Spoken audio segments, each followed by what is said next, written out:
Hi. Okay, now we'll formally start. Boker Tov and good morning. It's wonderful to be together on a sunny day here in Cleveland and wherever you are. I call on user one, mom and dad. They said it was in the 90s in Jersey this weekend, so Oh, wow. hope it cooled off a little bit. So I wanted to continue, not that you needed to be here at the last session, but last session we took a deep dive into the background of Pirkei Avot, Ethics of the Sages, that during this time period that we're in right now, the 7 weeks of the Omer, there are 6 Shabbatot usually, depending how the calendar falls, and the Mishnah Avot, the Ethics of the Sages, or if you remember, we came up with a lot of different other titles and explanations and definitions and interpretation and translation of Pirkei Avot, the traditional teachings from the rabbis from the time of the Mishnah, which are ethical and moral principles. There are 6 chapters, and that parallels sort of the 6 weeks of during the Omer. It's really 7 weeks, but the 6 Shabbatot, the 6 weekends, and we're sort of every week we're supposed to do a chapter and make our way through. We really only looked at, after a long introduction, really only looked at the first a couple of teachings. So I wanted to zoom in and jump to a couple of later teachings and to study and learn them together. And I want to get your interpretation as we learn it as well. And I pulled off 4 of my favorite books of Pirkei Avot so we could study together as well. So just without further ado, anyone want to be a reader today? I'll read. Yeah. You read. Okay, Jackie, anyone else want to be a reader as we make our way through? And Eric. Okay, awesome. So I don't think we need a lot of other preliminary, just to give you a little more slice, and this is sort of repeating what we talked about last time. Pirkei Avot is found within the Mishnah, which is our main legal text following the Torah, approximately 2,000 years old. There, the rabbis are really concise with expansion of the Torah and sort of building out a full legal system of how to live as a Jew. But Pirkei Avot is placed in that exact time by the same rabbis of the Mishnah, but whereas the Mishnah is focused on law, right? How to practice, how to do ritual and sort of daily life as a Jew according to Jewish law.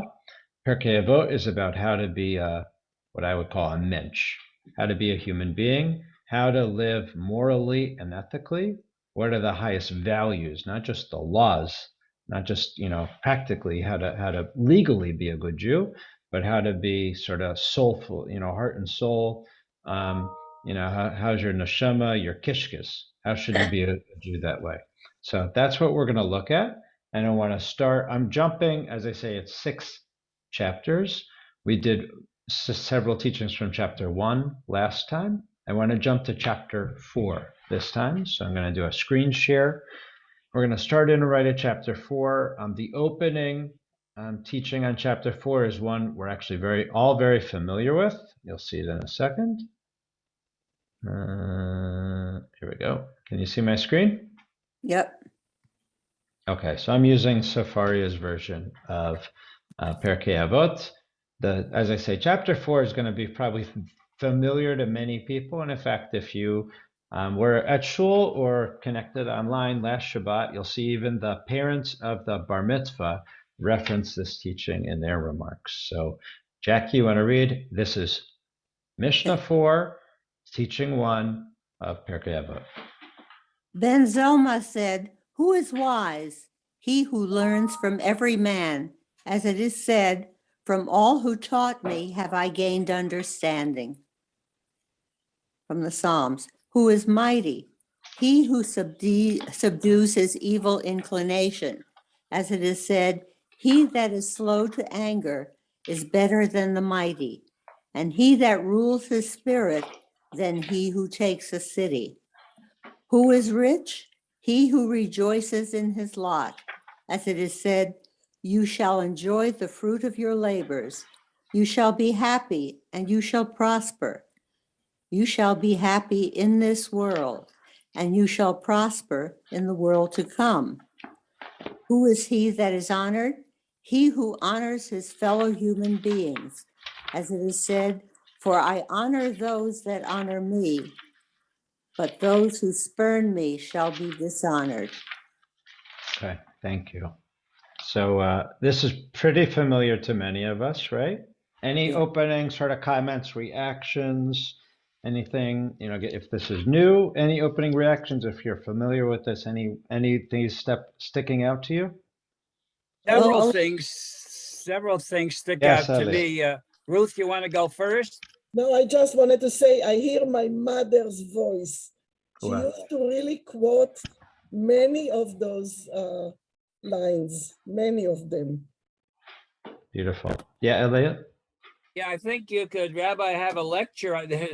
Multiple things that were said here about anger control, about learning from another human being. Could probably Yes. have a length discussions about both of those.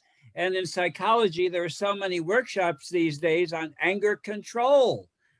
Just that alone, because anger, think of what people do out of love, think of what they do out of hatred or anger. So there's so much there. There's a wealth of things to think about. I've heard this stuff over and over again, but I keep thinking that it doesn't hurt to have a tune-up. And if the emphasis here is so much on how human beings relate to each other, it reminds me of what you often hear Rosh Hashanah Yom Kippur, that when it comes to forgiveness from Hashem, don't ask Hashem to forgive you for your wrongdoings unless you first make things right with your fellow human being. Very nice. Amen. Amen. Other opening comments?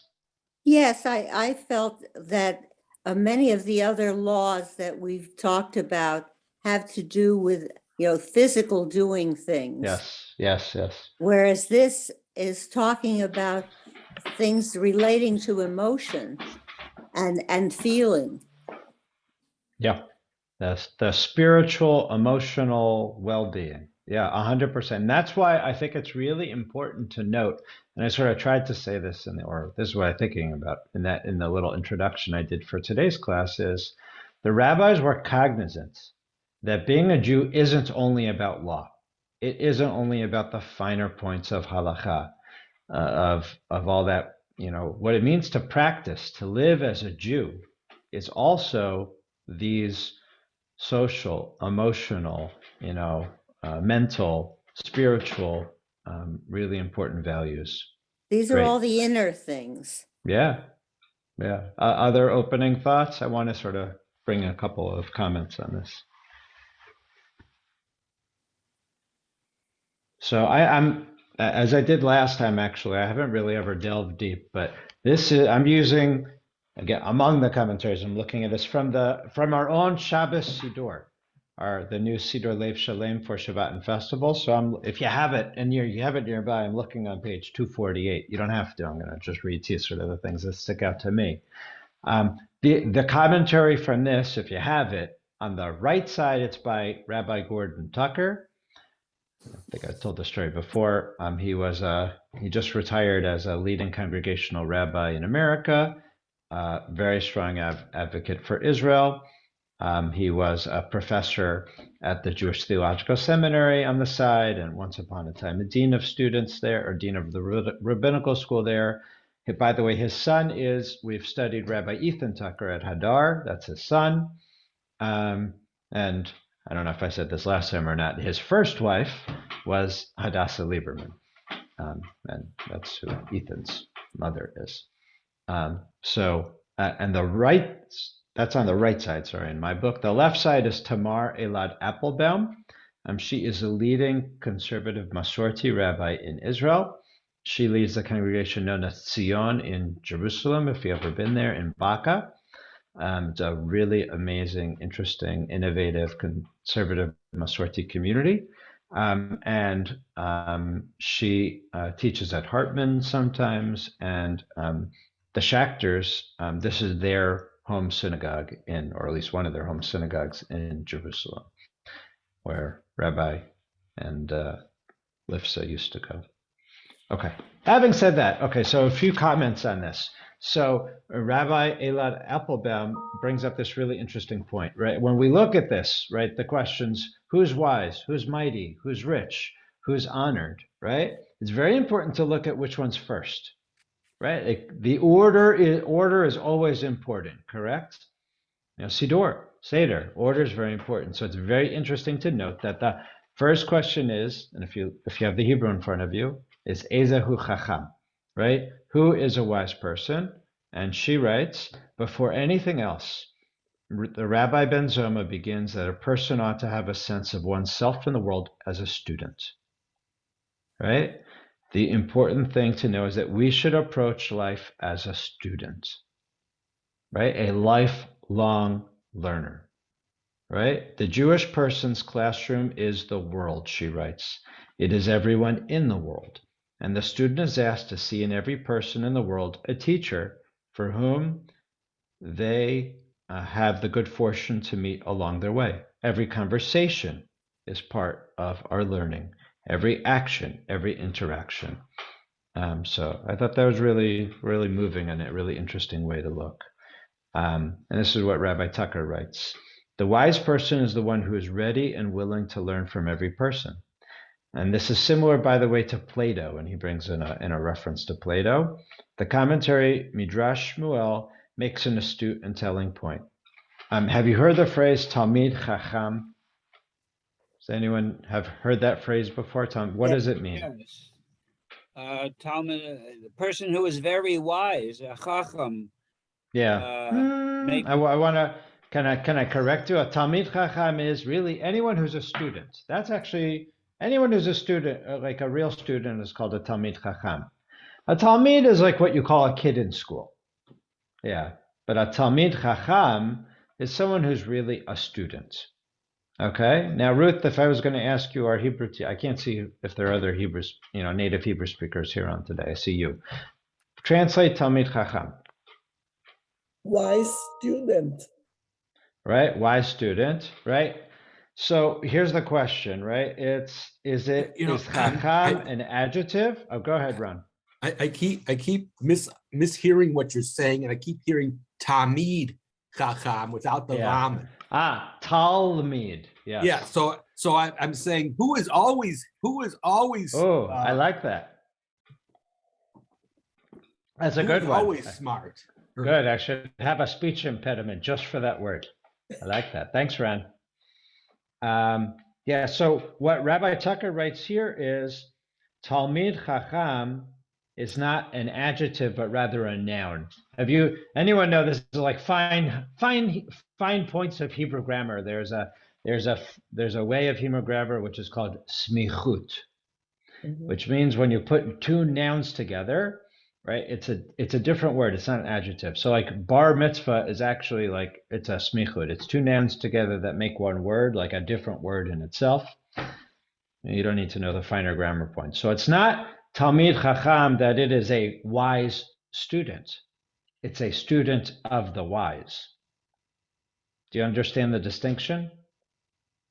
It's not that there's just some student that's really a Chacham, that's really wise, but it's a student of the wise, right? And anyone who engages in Jewish studies is called a Talmid Chacham.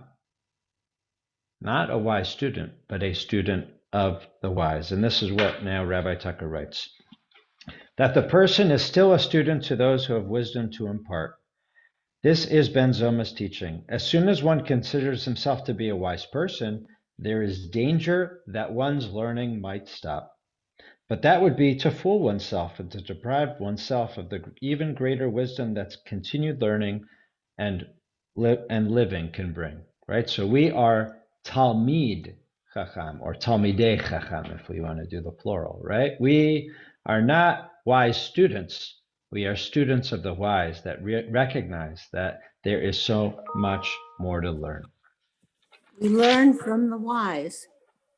Yeah, and as that first commentary said, right, the wise, we're not defining the wise, right? No.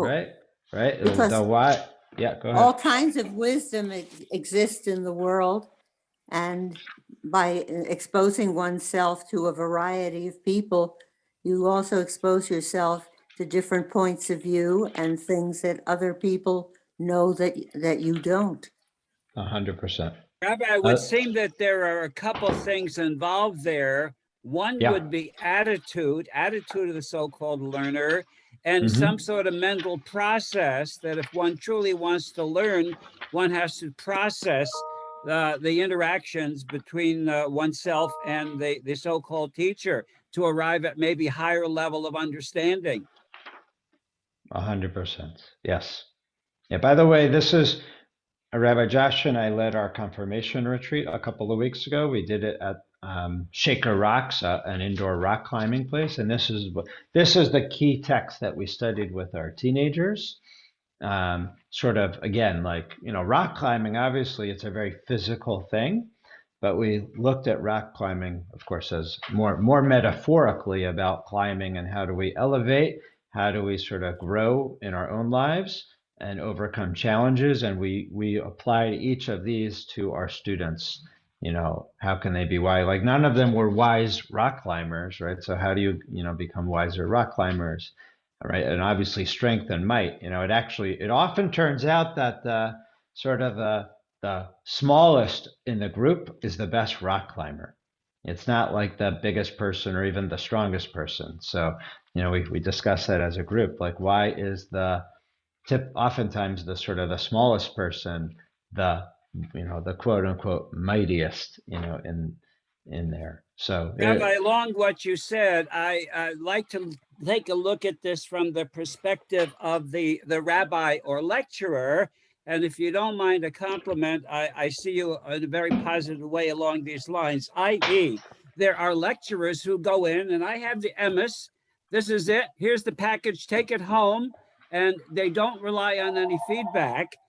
Conversely, there are those like you who early on want to know what your audience is thinking. And I suspect you're also humble enough to perceive that you're learning from your audience, your students, as a two-way process. But I listen to many rabbis, and there are those that have the emes, and those that I think, and a bit of arrogance, like some doctors, and those like you who I think are enjoying learning from whatever your audience can give you. And Amen. You, at the end, often say, thank you for allowing me to study with you. That reflects Amen. a two-way process. Thanks for that. Very kind. Thank you, Elliot. And I'll say also, if you heard Cantor Schiffman at the first tribute from the adult B'nai Mitzvah class, I can't see people now, but I think Sandy, you're on there right now, and Sandy's one of those, among the core. And I don't know if Judy's on or not, but right. So we have several B'nai Mitzvah students, and that's what Cantor actually said, if you remember, in his remarks after the tributes to him. Was that each class and each student he learns so much from, and he gets so much, right? He is a better teacher because he's a student of each of the people that call him students, but in the end, they're his teachers. So it's 100% true.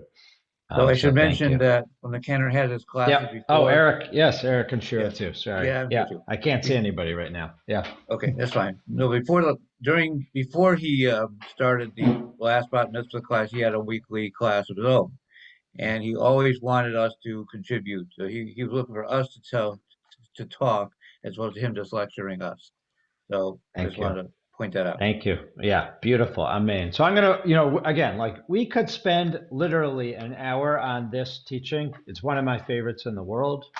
Obviously, just the question of like what is real strength, right? And of course, the rabbis here say it's discipline, and there's a lot to learn from that, a lot to unpack from that, right? That strength means discipline. Obviously, being a Jew is a lot about discipline, and everything from kashrut to everything else.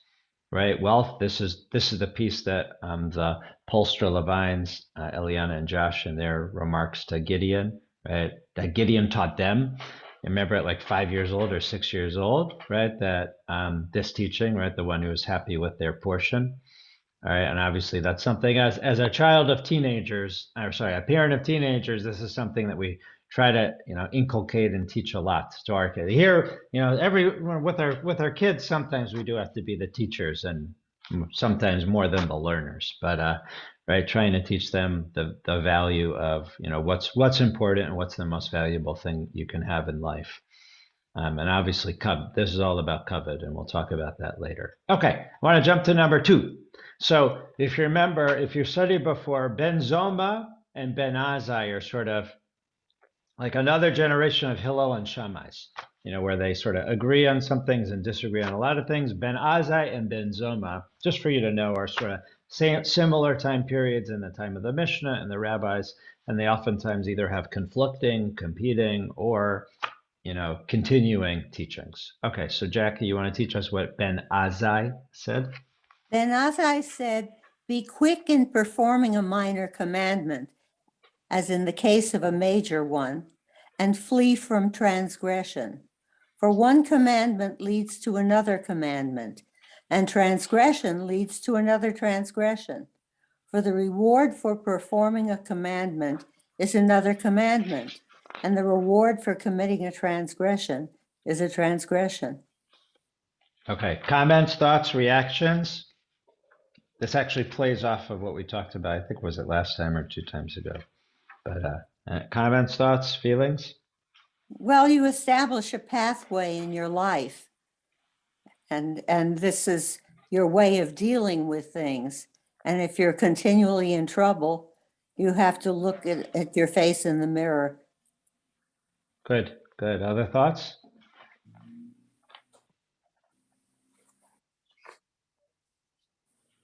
Well, I've always thought that the important part here was that doing one mitzvah, no matter how minor it is, leads to you doing more.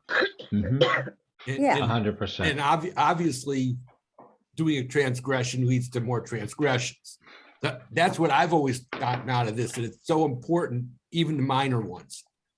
Yeah, I mean, this is obviously about building habits, right? This is, Yeah. what is that? The 7 habits of highly effective people, right? Yeah. The other thing that I thought was interesting is, and neither in the first Mishnah nor the second Mishnah is the first name of this person mentioned. That's their, they And do it have also, first names. it also says in the commentary, and I very carefully didn't say it here, that they were never called rabbi. Really nice. Interesting. Yeah. Rabbi, So, I by have the a way, question. can I just respond to Ron for a second? By the way, traditionally their first names are both Shimon. They're both Shimon, but right, they were only named by their, it's like people I know that like were their only known by their last names. There's certain people like that. We have friends like that. Whether I don't know why but that's all their name is. Their name is their last name. So yes, interesting. They are not called rabbi. By the way, it's unclear. They may have been in a place where rabbi, wasn't always a title. It sort of became a title later in tradition. So I'm not sure if that's why. I have to look. If I have time, I'll run upstairs. I have my book on every Mishnah and Talmudic rabbi, so I'll give you like 2 minutes on their story in a minute. But I wanted to also talk about, when creating a habit, right? It takes time, right? Right. The rabbis say, here's the example. Again, not a great example, but do you know what you're supposed to do when we say the prayer for rain on Shmini Atzeret? How are we supposed to inculcate that as a habit? Anyone know? How many times are you supposed to say it?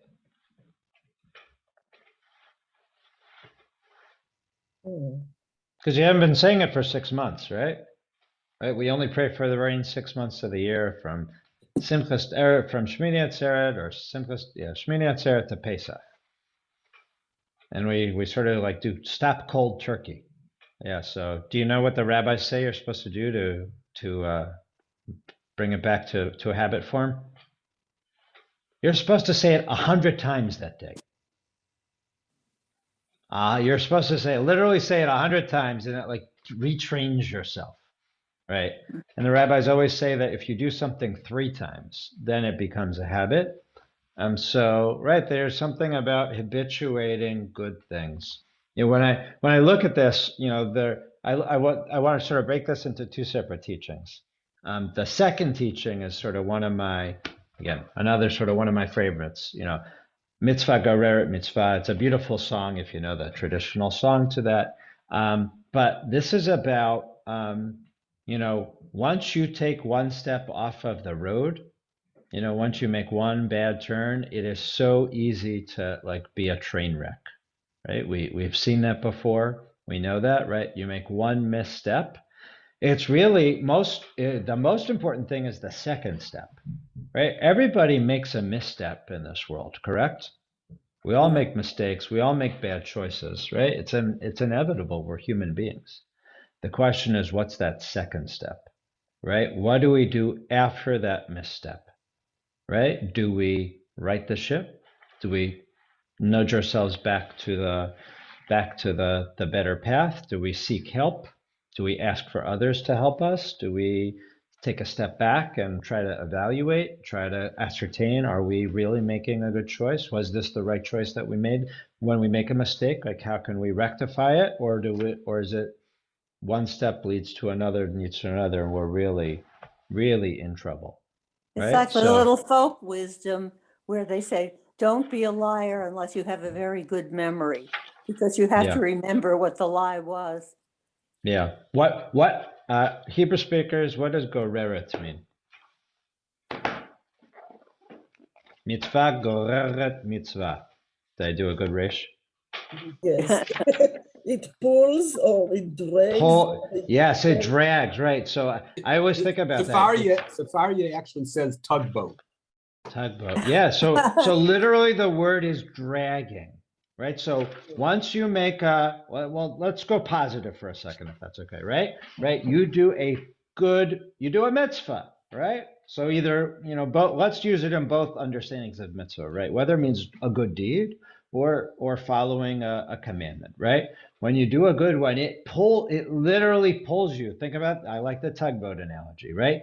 It pulls you to safety in the right direction. It pulls you to a good, maybe I'll use tractor beam if you like Star Trek or something. Yeah, right. Like it guides you to easily following the proper path. It really like pushes you. Lane assist. You have that on your car, where like your steering wheel, like you're veering off, and it puts you right back in. That's goreret. It drags you in the right way, but this is the problem though, right? You take one misstep, one mistake, and it's so easy to get dragged to the other side that we need to stop and, So, Rabbi, take a it look. seems Yes. that there is a thought process that you are talking about. Mhm. At a certain point, behavior can become automatic or reflexive or habit, but at other points, there needs to be a thought process in terms of analyzing what one is doing and possible outcomes. The other, I have a question, i.e., Yes. what is the distinction between a major commandment and a minor commandment? Great. Yeah, if you remember, we talked about this a couple of times ago. Yeah. Right. And my example was like shatnez, that wool, checking the wool and Yeah. linen in your coats. Like, yeah, like who really thinks about that? Who does it? It seems so minor, right? Right. A major commandment is like, don't murder, right? Like keep kosher and keep Shabbos, right? So by the way, the rabbi's answer is there's no such thing as a major or a minor commandment because only God knows. It's only in God's eyes, right?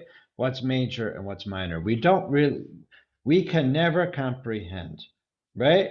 Here, wait, I'm going to give it to you I pulled another commentary up. This is Kerry Olitsky and Leonard Kravitz. This is the Reform Movement's commentary.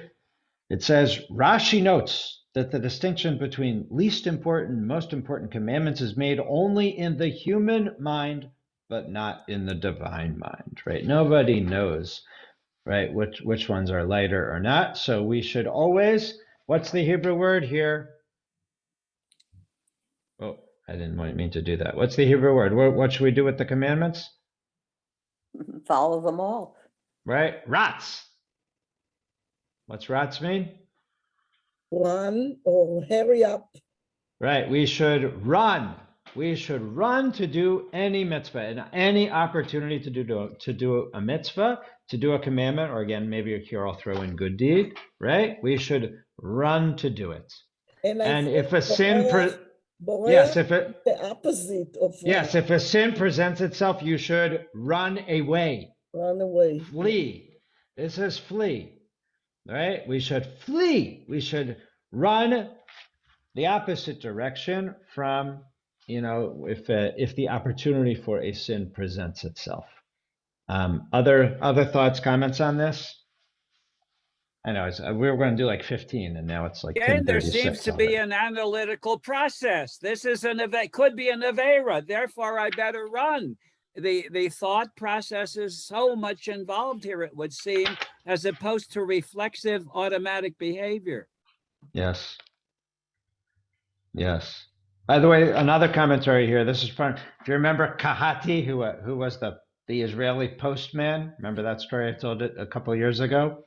Right, the guy who was a mailman in Israel that wrote this like extensive commentary on the Mishnah that like everybody loves, like the best commentary ever. The Israeli mailman, Kahati. This is what he says. Right, when denoting a lighter mitzvah versus or a minor versus a major mitzvah, this actually, the only way, this is a subjective idea that only the performer is the one who makes that distinction, right? For some people, something is, you talk to people, right? For some people, there's a certain element or a certain commandment in Judaism that they think is the most important, right? If I asked everyone on this call, right, what do you think is the most important, commandments that a Jew should follow, and which are the minor commandments? It's subjective, right? We each would have our own. Am I right? Right? Same thing with like Jewish holidays, like which is the most important for some people, they're very different, right? The short answer is, so it's not our place to make a judgment on which ones are major and which ones are minor. Okay. Other thoughts or comments before we continue along? We're maybe not supposed to make a distinction between the minor and the major, but certain ones of them are repeated multiple times in different ways throughout the Torah. For instance, honoring your parents. Yes. It's mentioned at least 3 times that I can think of, maybe 4. And so that, to me, that makes it more important because it is mentioned more than once. There are others that barely get a sentence out of it. Yeah, 100%. Yeah. Although some of the really important ones only barely get a sentence, by the way, right? But yeah, I see what you're saying. By the way, do you know what the rabbis do with that when there's a multiple versions of the same thing? They make a positive commandment and a negative commandment and a different commandment. Yeah. So by the way, I think, Ron, did you just say that because my parents are on so I could give them more kavod, more honor? No, you're supposed to give, no, forget about the honor, just the awe. The awe, yes, the reverence, yes. The reverence.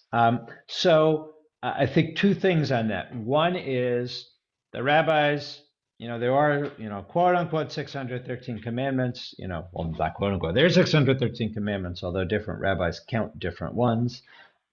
So they do 2 things. So as you said, oftentimes if there's a mitzvah that is repeated, they actually read different mitzvahs into it, right? So there could actually be 3 different ways or 3 different mitzvot which are connected to the same idea, or it's only 1 mitzvah, but they interpret 3, then like they in the extrapolation of the mitzvahs by the rabbis, it's 3 different things. So here's the prime example. You probably are, word for your guy. well, hold on. You're probably pretty familiar. Let me just stop share for a second so I can see everybody that's here. Hi, hello. So you probably know that there's this famous line, Lo tefashel gedi b'chalav imo, blah, blah, blah, right? You shall not cook a kid in its mother's milk, right? You're familiar with that one?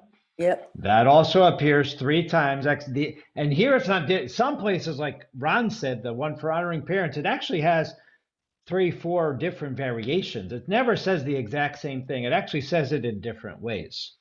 But here it's like literally the exact same verse is repeated 3 times in different places and in different ideas. So what do the rabbis do with this verse that is repeated 3 different times? Don't cook a kid in its mother's milk. You Kid, of get course, into is a the baby led. documentary hypothesis and say it was written by 3 different people, but they got the phrasing exactly the same. Yeah, okay. Let's not talk documentary, but let's talk what the rabbis do with it, though. The classic ancient rabbis. What do they do with it? I'll tell you in a second if you don't know. So the rabbis understand that it is teaching the same halacha, but 3 variations. So it only counts as 1 mitzvah, one of the 613. But for mixing of milk and meat, right, which is the understanding of that, right? You're not allowed to have milk and meat together. They understand 3 different things. You can't cook it. You can't eat it. So you can't work at McDonald's and make a cheeseburger or like whatever else. Like wherever you're working as a restaurant, if the order comes in to make a cheeseburger, right? If you're, again, according to the rabbis, right? You got to say, oh, sorry, I can't cook that. Bring in the other line cook. They'll cook it. I'm not allowed to make it, right? So it's both, you're not allowed to make it. You're not allowed to eat it. And you're not allowed to benefit in any way from it. So you can't own the restaurant that is selling a cheeseburger, or you can't even feed it to your dog, right? If somebody, I don't know, every once in a while, like sometimes people drop off food to what us. about the problem what about the problem that you're starting with treif meat in the first place? And I'm joking, but yeah, I know. But I'm just trying to say. So just for explanation. So here in this case, the rabbis don't see it as 3 separate mitzvahs, or it's not a statement about how important or less important it is. It's just that the rabbis understand 3 different applications of the mitzvah, right? With seeing this here, you could have assumed that maybe it's actually the cooking thing that's forbidden, but not the eating. It just says you shouldn't cook a kid in its in its mother's milk. It doesn't say you shouldn't eat it. It doesn't say you can't sell it as dog food, right? It just says you can't cook it, right? So the rabbis understand 3 different variations. Okay, let's move forward, okay? Jackie, I'm going to switch it over to Eric, who said he would do some reading. Okay, I'm going to mute you then. And feel free to unmute when you're ready to talk. Okay, you ready, Eric? Okay. Let me pull it up. Okay, of course, we were going to do like a million teachings, and we're only on the 3rd.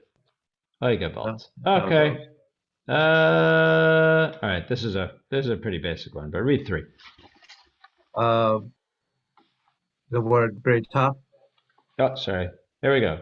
He used to say. He used to say, "Do not despise any man, and do not discriminate against anything, for there is no man that has not his hour. There's no thing that has not its place." 2:16. Okay. So comments on this one? This one's sort of fairly straightforward. Comments, reactions, thoughts? Must be that there's goodness in everybody and people who seem like scoundrels. Don't despise them. Yes. Yeah, right. Everyone has the opportunity. I sort of read this as everyone has the opportunity for greatness, for moments of greatness. Yeah. Yeah, there's a lot. And again, I'm not fully unpacking this. Any other sort of comments? Here, Maimonides says every person has the ability to aid or to hurt anyone at a given time. What do you think about that? Do you agree?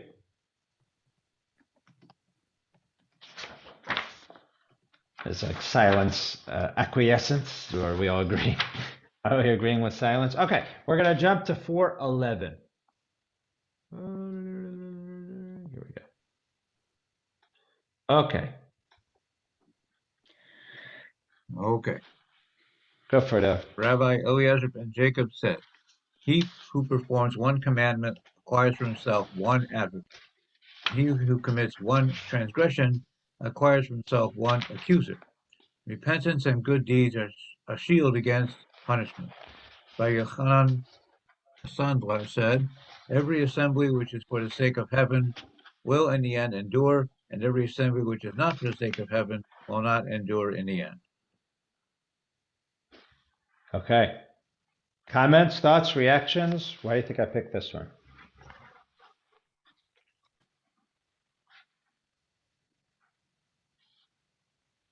What do you think this is talking about? Have you heard this one? There's a line that there is a thing we do it right after Rosh Hashanah in Rosh Hashanah and Yom Kippur service, which alludes to some of this. Yeah. You want to extrapolate a little more, or it's understood? It's at I can't remember how it's exactly worded, but this is an extrapolation of that. Yeah. So there. This is envisioning that there is a heavenly court, right? There is a heavenly court that decides our case. Right here, we're talking probably Rosh Hashanah Yom Kippur. The imagery I think we get from that part of the Rosh Hashanah Musaf and Yom Kippur Musaf is exactly that. A tribunal. Okay, so here's one of the commentaries, right? That a defending, right? When we perform a mitzvah, we acquire a defending counsel who testifies and pleads in our favor. But if we commit a sin, right, we get a prosecutor who denounces us and demands that we be punished.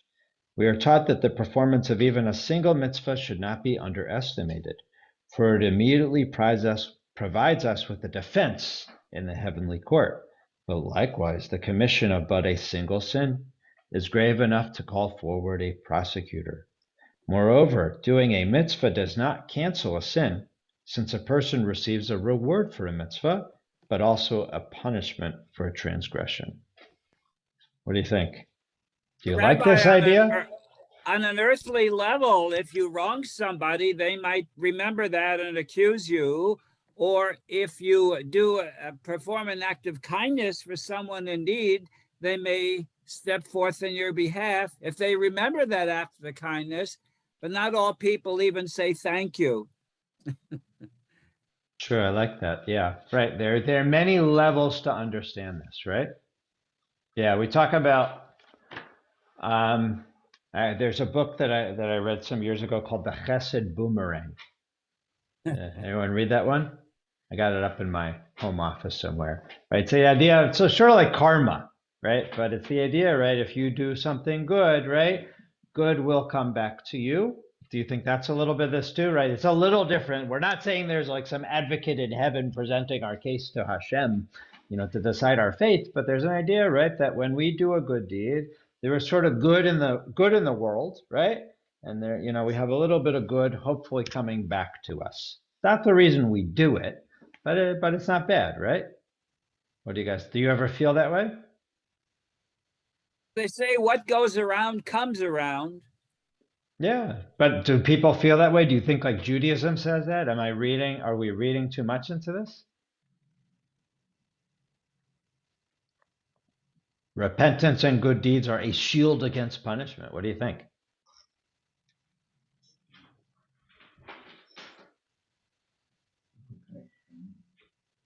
There may be a delay between the time of the action and the time of the punishment or reward. Yeah. What do you guys think?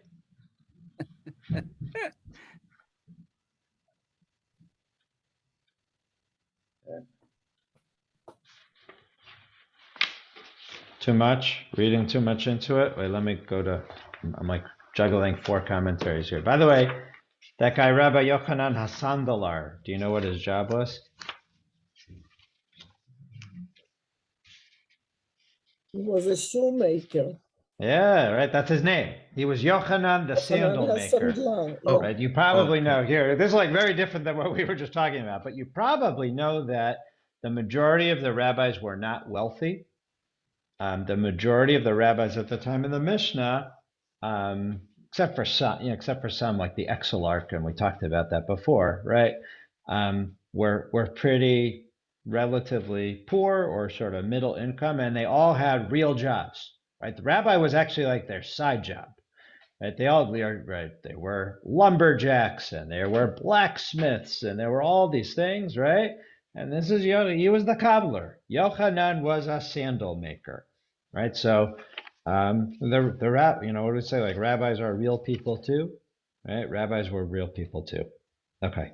Other comments? Let me just read this comment. I'm reading now Abraham Twersky's commentary in Pirkei Avot. It's called Visions of the Fathers. Let me just see if he had something interesting here on that.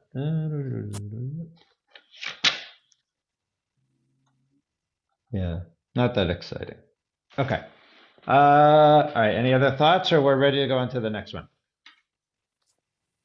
It's practically probably a good thing that these rabbis who were, if being a rabbi was a side job, they had contact with the real facts of life. So they should have been able to see things from the humble man's perspective, as well as those that had more lofty attitudes, more theoretical, more into the soda, the Kabbalistic stuff. 100%. Yeah. And Listen. Yeah, go ahead.